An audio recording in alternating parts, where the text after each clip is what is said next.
तुम्हारी खैर नहीं ये विलन। इतना बोलकर टकला और काला कद्दू साइड हो जाते हैं। ड्राइवर और ईविल नन एक दूसरे को घूरते हैं और अचानक पूरी ताकत से एक दूसरे की तरफ दौड़ पड़ते हैं। दोनों अचानक अपनी दिशा बदलते हैं और टकला नेता और काला कद्दू पर हमला कर देते हैं। काला कद्दू और टकला नेता समझ ही नहीं पाते और वहीं जमीन पर ढेर हो जाते हैं। तुम्हें क्या लगा मेरा पति मुझे मारेगा? वो किताब मैंने ही रखी थी। वो दोनों काला कद्दू और टकला को पकड़ने ही वाले होते हैं, तभी कोई तेजी से जल फेंक देता है। अंधेरे में एक परछाई दिखाई देती है, वही लालटेन वाला बूढ़ा। चले जाओ यहां से, वरना इस जल से तुम दोनों को भस्म कर दूंगा। ईविल नन और ड्राइवर गुस्से में कदम पीछे खींचते हैं। हम वापस जरूर आएंगे, और गायब हो जाते हैं। बूढ़ा काला कद्दू और टकला नेता को एक पुरानी रहस्यमय गुफा में ले आता है। दोनों जमीन पर बेहोश पड़े हैं। बूढ़ा झुककर उन्हें हिलाता है। उठो बेटा, होश में आओ। लेकिन कोई हरकत नहीं। तभी बूढ़े की नजर गुफा के बाहर आसमान की तरफ जाती है। आसमान में ईविल नन और ड्राइवर हवा में उड़ते हुए सीधे गुफा की तरफ बढ़ रहे होते हैं। खतरा फिर से दरवाजे पर था। बूढ़ा तुरंत खड़ा होता है, पास पड़ी एक अजीब सी लकड़ी उठाता है। वो भागकर गुफा के बाहर जाता है और पूरी ताकत से उस लकड़ी को जमीन में मार देता है। जैसे ही लकड़ी जमीन में फिक्स होती है, गुफा के चारों ओर एक चमकती हुई दिखाई देने वाली ऊर्जा ढाल बन जाती है। पूरी ताकत से गुफा पर हमला करते हैं। दोनों सीधे उस चमकती हुई ढाल से टकराते हैं। पूरी जोरदार झटके से दूर जा गिरते हैं। बूढ़ा उसी पीतल के बर्तन से काला कद्दू के चेहरे पर जल छिड़कता है। काला कद्दू धीरे धीरे आंखें खोलता है। मैं कहाँ हूं? अरे आप तो लालटेन वाले चाचा हो। वो बगल में देखता है। टकला नेता जमीन पर अब भी बेहोश पड़ा है। अरे ये टकला अभी भी बेहोश है। क्या तुमने कुएं का पानी पिया था? काला कद्दू को सवाल अजीब लगता है, पर वो धीरे से सिर हिला देता है। तभी ईविल नन के वार के बाद भी तुम बच गए, लेकिन इसकी हालत नाजुक है। मुझे अभी कुएं का जल लाना होगा, वरना ये मर जाएगा। ध्यान रखना, गुफा से बाहर मत जाना। बूढ़ा गुफा से बाहर चला जाता है। वही कब्र, वही मिट्टी, जहां नन के बेटे ने गोरा कद्दू को दफनाया था।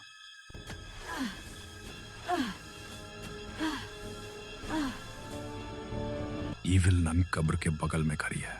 नीचे गोरा कद्दू का निर्जीव शरीर पड़ा है। आओ ऊपर आओ, आओ ऊपर आओ। गोरा कद्दू का शरीर धीरे धीरे ऊपर उठने लगता है। उसका शरीर हवा में लटक कर घूम जाता है। काल रात्रि, तम शक्ति, मृत देह में प्राण जगा। मंत्र खत्म होते ही उसके हाथों में ऊर्जा चमकने लगती है। वो दोनों हाथ आपस में मिलाती है, फिर हाथ ऊपर उठाकर जोर से गोरा कद्दू की छाती पर प्रहार करती है। अचानक कुछ कर्ण गोरा कद्दू की छाती में समाने लगते हैं। अचानक गोरा कद्दू जोरदार झटका खाता है और सीधा होकर खड़ा हो जाता है। अब से तुम मेरे गुलाम हो। क्या हुक्म है मेरी आका? जाओ, अपने भाई को पकड़ कर लाओ जिंदा। सुनसान गुफा में काला कद्दू टकला नेता के अर्धमृत शरीर के साथ अकेला बैठा होता है। अचानक वो मुट्ठी भींचकर खड़ा हो जाता है। बस, बहुत हो गया। अब मैं हाथ पर हाथ धरे नहीं बैठ सकता। मुझे गोरा कद्दू को ढूंढने जाना ही होगा। वो एक आखिरी बार टकला नेता की तरफ देखता है और फिर नजरें घुमाकर गुफा के बाहर चला जाता है। काला कद्दू बहुत सावधानी से आगे बढ़ रहा है, हर कदम संभलकर। आंखें अंधेरे को चीरने की कोशिश कर रही हैं। गोरा, कहां हो तुम? तभी सामने से एक परछाई उभरती है। वो गोरा कद्दू होता है। गोरा कद्दू, इधर देखो, मैं इधर हूं। इतना सुनकर गोरा कद्दू की आंखें चमक उठती हैं। काला कद्दू दौड़ते हुए उसकी तरफ जाता है। उसे जरा भी अंदाजा नहीं कि सामने खड़ा गोरा कद्दू अब पहले जैसा नहीं है। जैसे ही काला कद्दू पास पहुंचता है, गोरा कद्दू अचानक जोरदार लात मारता है। काला कद्दू दूर जा गिरता है। उसकी आंखों के आगे अंधेरा छा जाता है। गोरा कद्दू के चेहरे पर एक अजीब डरावनी मुस्कान उभर आती है। बूढ़ा रस्सी से बाल्टी नीचे डाल रहा है। पीछे कोई चल रहा था, वही ड्राइवर, आंखों में नफरत, किसी को ढूंढता हुआ। अचानक उसकी नजर बूढ़े पर पड़ती है। इस बूढ़े को खत्म करने का इससे अच्छा मौका नहीं मिलेगा। वो चुपचाप पीछे से दौड़ता है। ड्राइवर पूरी ताकत से वार करता है, लेकिन कुल्हाड़ी बुद्धा तक पहुंचने से पहले ही हवा में रुक जाती है। ड्राइवर हैरान, वो कुल्हाड़ी को हिलाने की कोशिश करता है, पर कुल्हाड़ी जैसे पत्थर बन चुकी थी। ड्राइवर ऊपर देखता है। बूढ़े और ड्राइवर के बीच एक विशाल आकृति खड़ी है। डरावनी आंखें, धुएं जैसा शरीर। एक जिन कुल्हाड़ी को पकड़े खड़ा है। ड्राइवर के चेहरे का रंग उड़ जाता है। जिन अचानक उसका गला पकड़ लेता है और उसे हवा में उठा देता है। ड्राइवर छटपटाता है, पैर हवा में लटकते हैं। ड्राइवर अभी संभल भी नहीं पाता कि जिन उस पर वार करने आता है, लेकिन ड्राइवर धुएं की तरह गायब हो जाता है। मुझे बचाने के लिए धन्यवाद, लेकिन तुम हो कौन? मैं उसी गोरे लड़के की आत्मा हूं जिसे आपने ऑर्फनेज जाने से मना किया था। मुझे आपकी मदद चाहिए। क्या मदद चाहिए तुम्हें? मुझे नन के बेटे ने कब्र में दफना दिया था और अब नन मेरी देह का इस्तेमाल अपने काले इरादों को पूरा करने के लिए कर रही है। आप मेरी मदद कीजिए, मुझे मेरी देह वापस चाहिए। ठीक है, मैं तुम्हारी मदद करूंगा, अब तुम जाओ। जिन धीरे से सिर झुकाता है, दोनों हाथ जोड़ता है और अंधेरे में विलीन हो जाता है। बूढ़ा टकला के चेहरे पर जल छलकता है। कोई हरकत नहीं। बूढ़ा अचानक पूरा कनस्तर उठाकर उस पर उड़ेल देता है। टकला नेता झटके से उठ बैठता है। मैं कहाँ हूं? आप कौन हो? और काला कद्दू कहाँ है? मैंने ही तुम दोनों को बचाया है। ये मेरी गुफा है, सुरक्षित जगह है, चिंता मत करो। और काला कद्दू वो इधर उधर देखने लगता है।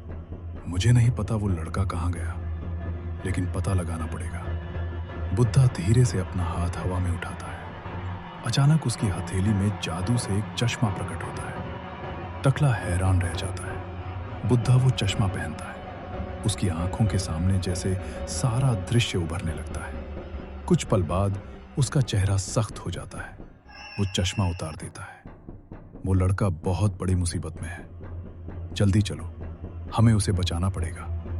दोनों तेजी से बाहर की ओर बढ़ते हैं। गोरा कद्दू बेहोश, काला कद्दू को कंधे पर उठाए शमशान में प्रवेश करता है। वहां ईविल नन पहले से ही एक विशाल काली आकृति बनाकर बैठी है। गोरा कद्दू काला कद्दू को उस आकृति के ऊपर फेंक देता है। ये रहा मालकिन, आपका शिकार। वो जाकर ड्राइवर के पास खड़ा हो जाता है।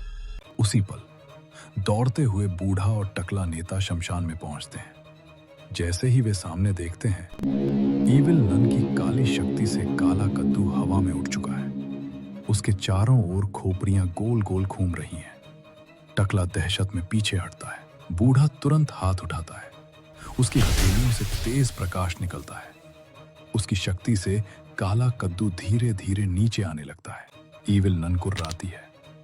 वो अपनी काली शक्तियों का इस्तेमाल करती है और काला कद्दू फिर से ऊपर उछलता है। दोनों शक्तियां टकरा रही होती हैं। तभी ईविल नन गरजती है, जाओ, इन्हें खत्म कर दो।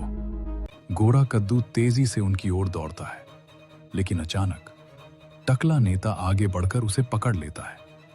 उसी क्षण बूढ़ा गोरा कद्दू के सिर पर हाथ रख देता है और वो बेहोश होकर जमीन पर गिर पड़ता है। गोरा कद्दू को टकला नेता खंबे से बांध देता है।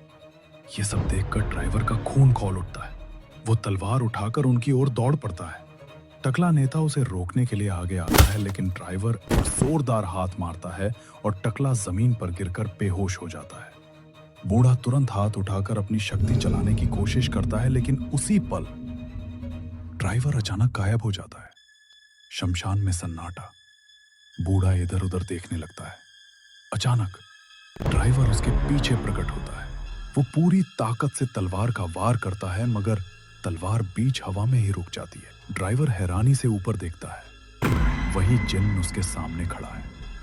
जिन बिना कुछ कहे उसका गला पकड़ लेता है और उसे जमीन से ऊपर उठा देता है और उसे झाड़ियों में ले जाता है।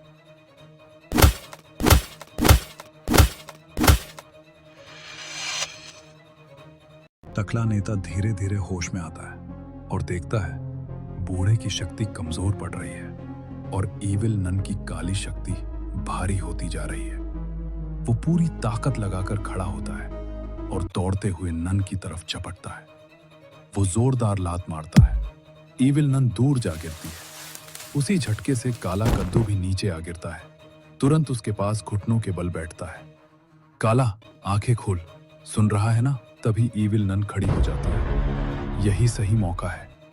वो अपनी पूरी काली शक्ति इकट्ठी करती है और अचानक वार कर देती है। लेकिन उसी क्षण बूढ़ा बीच में आ जाता है। उसके शरीर से चिंगारियां निकलती हैं। टकला घबरा कर उसकी ओर बढ़ता है। पास मत आना। एक बात याद रखना, जब तक तुम दोनों साथ हो, ये तुम्हारा कुछ नहीं बिगाड़ सकती। इतना कहते ही एक तेज धमाका होता है। टकला नेता दूर फेंका जाता है। काला कद्दू को होश आता है। टकला नेता तुरंत दौड़कर उसके पास आता है। काला कद्दू, सुन। उसी ईविल नन ने बाबा को मार दिया और गोरा कद्दू को अपने वश में कर लिया है। टकला उसका हाथ कसकर पकड़ लेता है। अब हम दोनों साथ हैं और साथ मिलकर तुमसे लड़ेंगे। तभी अचानक दोनों के शरीर हवा में उठ जाते हैं। उनके चारों ओर एक चमकता हुआ ऊंचा गोला बन जाता है। कुछ देर बाद वो धीरे धीरे नीचे उतरने लगता है। जब वो गोला हटता है, अंदर काला कद्दू और टकला नेता नहीं होते हैं। उनकी जगह एक विशाल शक्तिशाली योद्धा होता है। दोनों की ताकत का संगम। वो बिना एक पल गवाए नन की ओर दौड़ता है। एक जबरदस्त मुक्का। ईविल नन दूर जा गिरती है। योद्धा उसके पास पहुंचकर उसके गले पर पैर रख देता है। पता, ये सब क्यों करती हो? मैं और मेरा पति, हम सबसे ज्यादा शक्तिशाली बनना चाहते थे। उस शक्ति के लिए हमने पूरे गांव के लोगों की बलि दी और उनकी लाशों को उस पुराने कुएं में फेंक दिया। अच्छा, इसीलिए तुम कुएं के पानी से डरती हो। ईविल नन मौके का फायदा उठाती है और योद्धा को जमीन पर गिरा देती है। योद्धा पर वार करती है। तलवार हवा में ही रुक जाती है। वही जिन तलवार रोके खड़ा होता है। जिन नन को जोर से धक्का देता है। वो तेजी से नन की ओर बढ़ता है। एक ही बार और सब खत्म। तो दोस्तों, इस तरह काला कद्दू और टकला नेता ने मिलकर उस खतरनाक ईविल नन का हमेशा के लिए खात्मा कर दिया। वीडियो पसंद आई हो तो लाइक करें, शेयर करें